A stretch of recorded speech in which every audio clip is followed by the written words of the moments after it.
Okay, here's the problem. I start the computer and it automatically enters BIOS, so Windows is not starting at all. And now it enters BIOS. Okay, so the problem is that the hard drive that is in this computer is using the legacy mode, the master boot record mode, but BIOS is set to use the UEFI mode. So come here to settings using this motherboard, which is B350 PCMate from MSI. Come here to settings, then go down to boot and come here to boot mode select. Currently it is set to UEFI.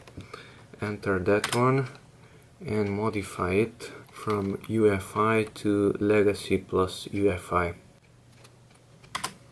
Okay, press F10 on the keyboard to save the changes. Yes, now the computer will restart and Windows should load.